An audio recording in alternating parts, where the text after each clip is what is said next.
All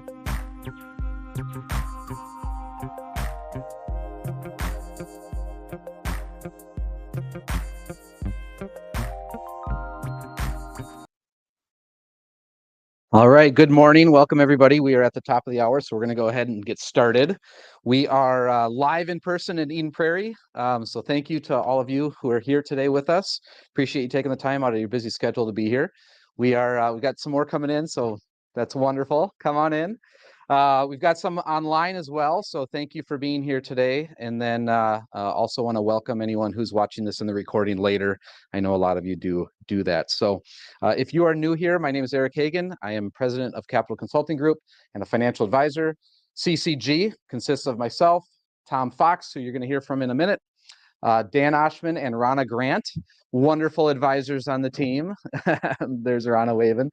And then our client support team, John Knutson and Marilyn Westmark. Together, our goal is to help all of you make your next financial decision and the one after that a good one. Primarily, we do two things. We offer fiduciary investment management, as well as, let me share my screen here. There we go. Personal wealth planning, as well as fiduciary investment management. And get my clicks here. Perfect. We have a kind of a robust education presentation series that we've started and will be continuing here. So last month we talked about tax planning and the 4 stages of tax planning that everybody goes through. So if you didn't see that or have any questions about taxes and how you fit into that, it'd be a great presentation. It is recorded. It's on the website, available for you. Week after next, for those of you who have not taken your Social Security income yet, talking about all the ins and outs of how to take Social Security, when to take it. For an average couple, there's some varying numbers out there, but there can be a very big difference between the best option and the worst option. There's at least 81 options of when and how people take Social Security. So if you have not taken Social Security, if you know anyone who's coming up on having to make that decision, that'd be a great presentation to be on. And then looking out next month into May, talking about legacy planning, how to plan, communicate, and execute the smooth transfer of assets and values from one generation to the next. Not only, as Jeff used to say, for those of you that know Jeff from years past, not only passing on your valuables, but also passing on your values. And so we want to kind of offer that holistic approach there. Back to the markets every Monday morning. I do give a short recap of what's going on. So for those of you who are too busy to keep track of what's going on and would like to get that 3 to 5 minute summary, that's a great thing. Or for those of you who would rather be doing something else, it's a great summary for you as well. And then later on that afternoon, send out a short summary of that recap by way of email. If you're not getting that email, it comes out about 3 o'clock Central Time. You can subscribe at our website, investwithccg.com. All right. With that, our agenda today. We're going to hear from Tom Fox, our Chief Investment Officer, our wonderful Chief Investment Officer. He's going to talk about the headwinds and the positives out there in the markets. Seems like there's a lot more headwinds when you ask people, but there's actually a lot of positives too. So one of the things I love about Tom is that he provides such a well-balanced approach to this message. So and then what he'll do then is put everything together into an outlook for the rest of the year. So for those of you that don't know Tom, he's got quite an impressive resume, been around for many years. He's kind of spends more of his time behind the scenes, focusing on the analysis, the research, kind of the 24/7 looking at what's going on in both the economy and the stock market. As Tom is talking, would love to field any questions. So of course, for those of you who are here today, you'll have the opportunity to ask Tom directly when he's done with his message. For those of you who are online, whether you're on Facebook, LinkedIn, Twitter, where else are we? YouTube. If you have a question, feel free to post it in the comments. I do see those comments as we're going here. So feel free to post those questions and I will field those to Tom at the end. If you're watching this in the recording, feel free to send me an email. My email's on the screen there. Would love to circle back with you on any questions that you have. With that, I'll hand it over to Tom. Thank you, Eric. It's good to be here. Get all mic'd up.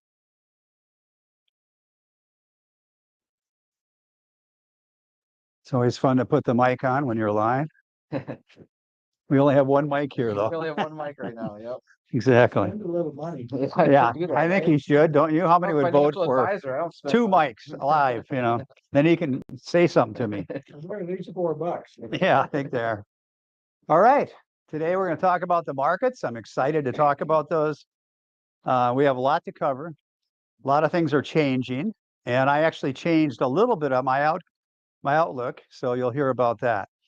And we still have a good, strong year, we believe, ahead of us. Highly volatile. We'll look at that.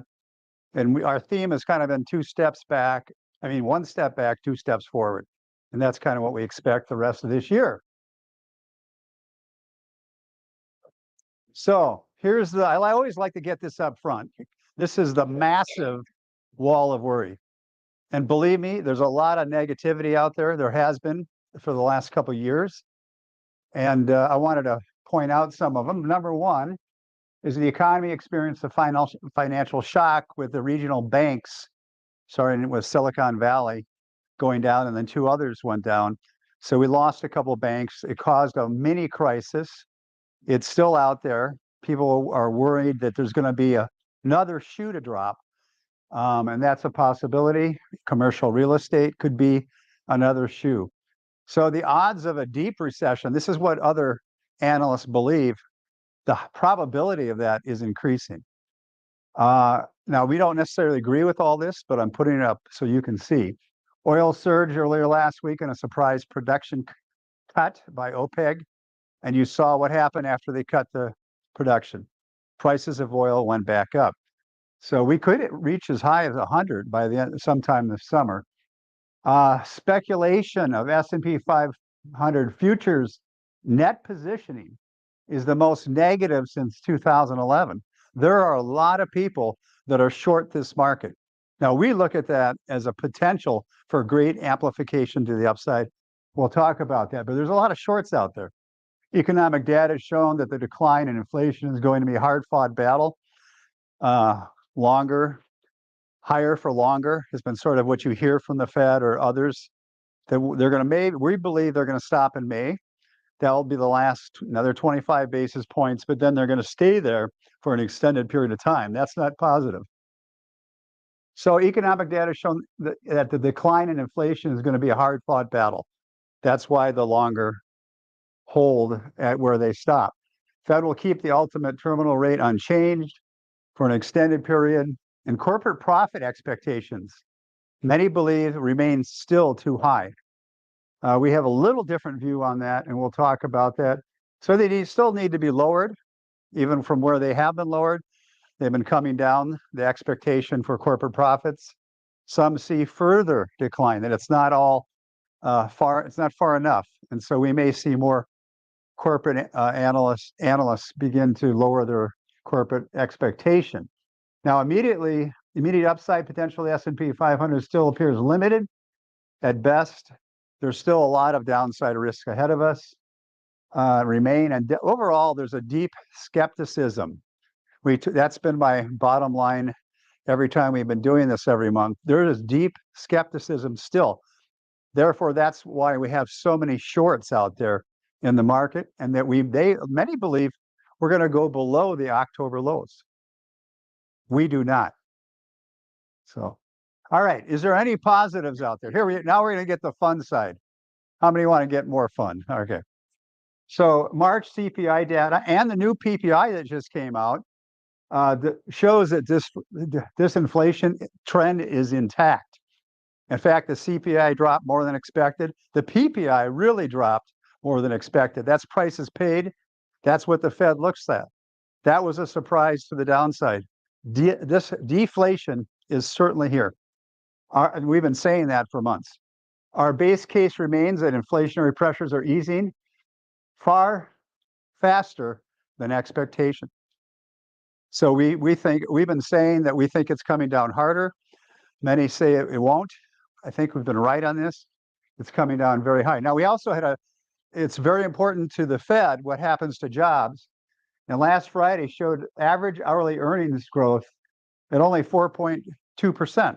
We haven't seen that kind of wage drop since 2021. That's what the Fed wants. These are all good and reasons the Fed should stop raising rates. So March CPI report, another catalyst for the trap bears. We do see a bear trap coming, that the ones that are short are going to have to cover. And what will that do? It put more upside pressure because they have to cover their shorts. And short is essentially where I'm betting against the market to go down. And so I make money if it goes down, but if it goes up, then I got to cover those shorts or I'm losing money. And that can be really a fast run into the stock market, which could cause it to move very quickly. So bond market already sees deflation and yields below the terminal rate, expected terminal rate. So the 10-year yield on the treasuries and interest rates are already discounting a lower interest rates in the future that the Fed's going to stop. So the bond market is leading actually where the terminal rate is, which means there's going to be the bond market is sniffing out. They're going to stop and maybe even lower rates down the road. So what's the bottom line here for the Fed? We think they're running out of reasons to keep raising rates. And we've been predicting that May is their last rate hike. And of course, how many know when the Fed's done raising rates, that's typically a good sign for stocks to do well. Now, on the other hand, we have possible recession. Now, we've been saying soft landing, soft recession, soft and soft. We dropped the soft landing. I do believe we're going to go into a recession, but it's going to be a mild one. And we'll talk more about that. So households still in good financial shape, although they're all their savings through the pandemic is starting to run out. And there's many analysts saying they'll be out of that excess savings by sometime in the second half of this year, which means they'll go back to normal. They're spending more now. What does that mean? There's going to be less sales and purchases because they're going to be tight. In fact, we're seeing that in the luxury goods where they're starting to downsize a little bit for the high-end stuff. So corporate earnings may have one more quarter of downside. The expectation is that they're going to turn. We got one more negative drop in the earnings expectation, then it goes positive from there. So we see the corporate earnings bottoming after the second quarter. Strong beginning in the S&P 500 after down year leads to a very strong year. And so we had a really sharp beginning. We've had two quarters. The fourth quarter and first quarter were all positive. Typically, that also bodes well for the rest of the year, and usually is a sign of a beginning of a bull market. Any questions? Okay. Fed monetary policy. Time to hold rates, Fed. How many agree? Raise your hand. All right. We're in agreement. Nobody wants them to go higher? All right. Oh, get on. Are you listening? You know, I'm sure they're all watching my report. All right, so the Fed officials moving to hold rates. So inside the Fed decision making, we're starting to see Fed presidents saying we need to hold rates. Some even said this quarter. So we think it's over in May. That's it. And that's sign. Encouraging details in the March jobs report. You can see how non-farm payrolls has come down. That's what the Fed wants. So you can see that declining here. They want to see a slowdown in employment.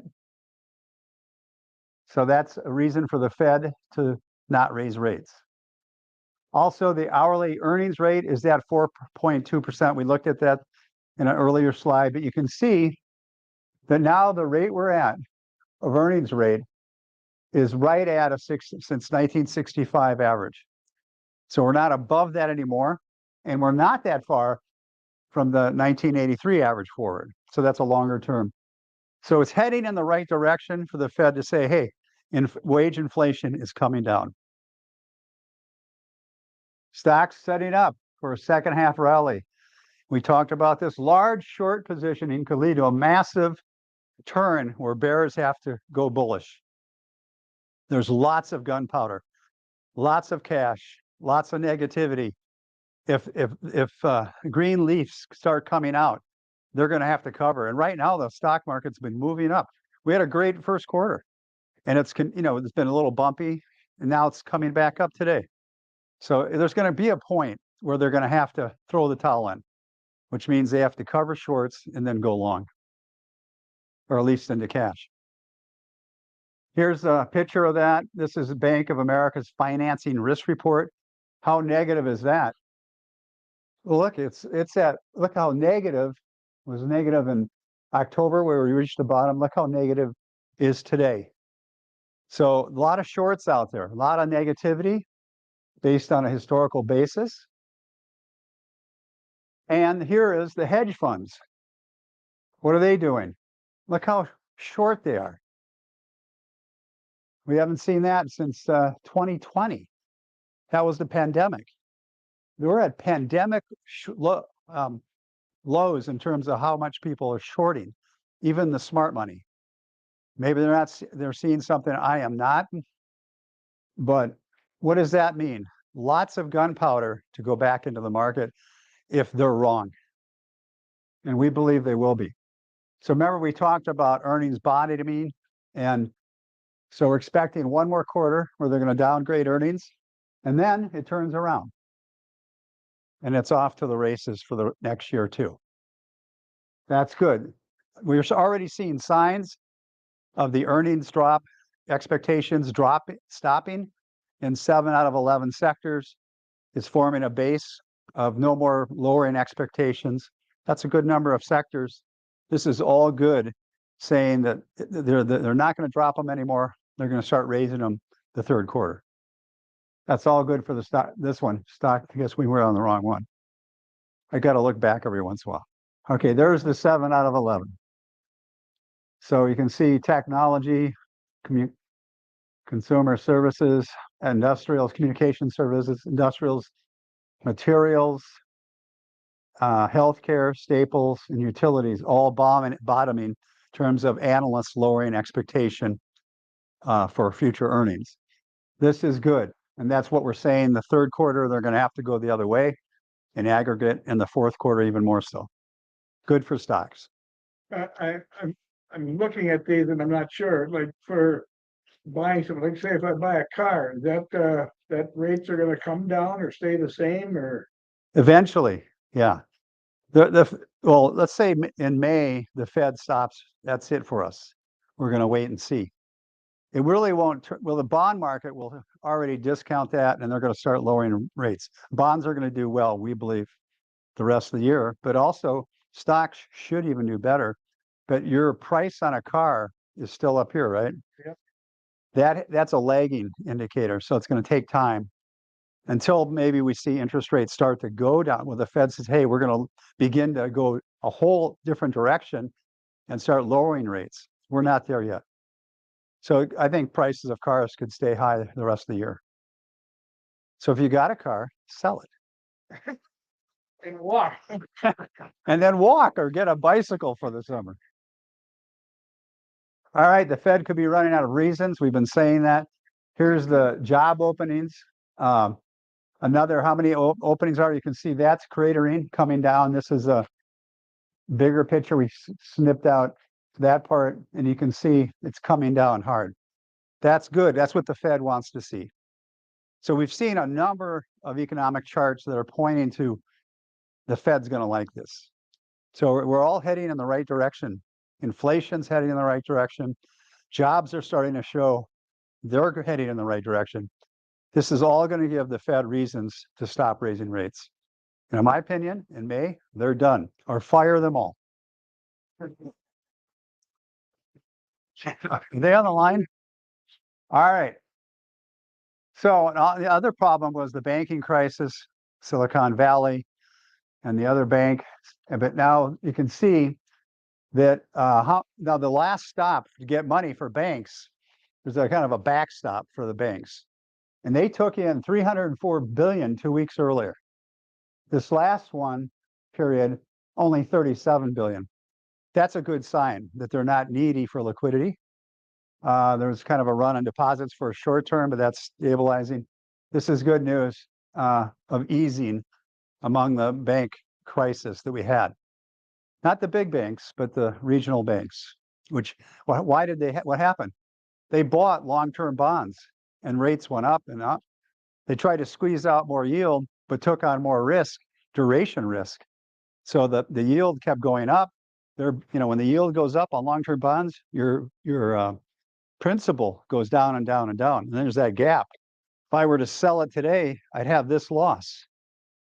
And that's a real loss, unless rates go the other way, and that could help them. But right now let's say that people want to take money out, and now they're forced to go into a liquidity pool of long-term bonds. So they have to start selling bonds at a greater loss. That's why they needed that. That's where the crisis was, is they got too risky on the duration. And now if money goes out, they got to get it from somewhere, and put their bond portfolio was underwater, and they needed to sell it because that's all their liquidity's there. But that's slowing down. Okay, the economy. We're seeing starting a weekend. This is the city economic surprise. Usually when that's going up, economic data coming out is surprising to the upside, which a good economy. You can see it's rolling over. Now we're still in not dire area, but we're heading in a direction that the economy is starting to slow down. The surprise component of this is starting to diminish. And we'll probably get to the zero line or below that eventually. You can see manufacturing and sector. You'll see that the goods, servicing, manufacturing is in a recession. 50 is the line, should probably put a line in there, is where you're expanding or you're not expanding the economy. You can see this manufacturing's already in a recession. Services is still holding up, but it's heading down too. I expect both those lines to be under 50, which means we'll probably be in a mild recession. But a mild recession is not going to hurt the stock market. It's already anticipated. Remember, a lot of the shorts are looking for a real hard, deep recession. I don't think we're going to see it. I already jumped ahead for you. Oh, housing. Similar chart. All right. Yeah. So you can see this is just a little above 1%.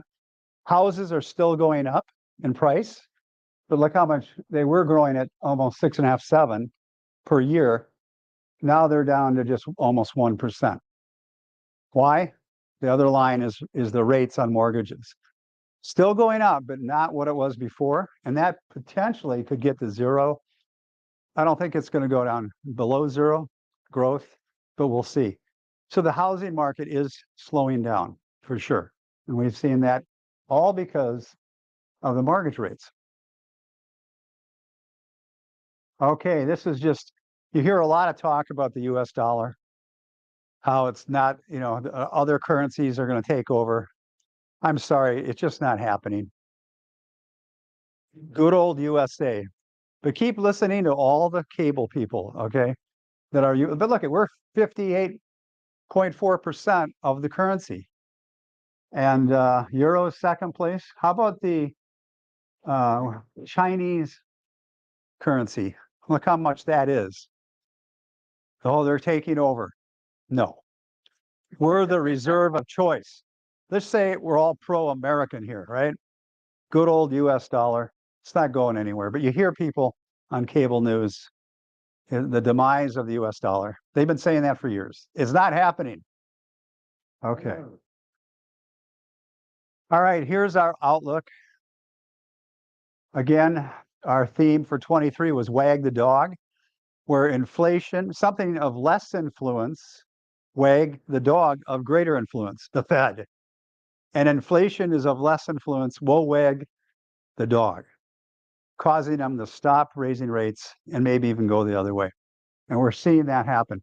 Also, the bank crisis also put another wrench in there to potentially wag the dog too. That was actually in their notes. That could have, they almost were going to stop raising rates, but they felt like they curtailed the drop off in the bank problem. All right. So we expect a lot of volatility this first half.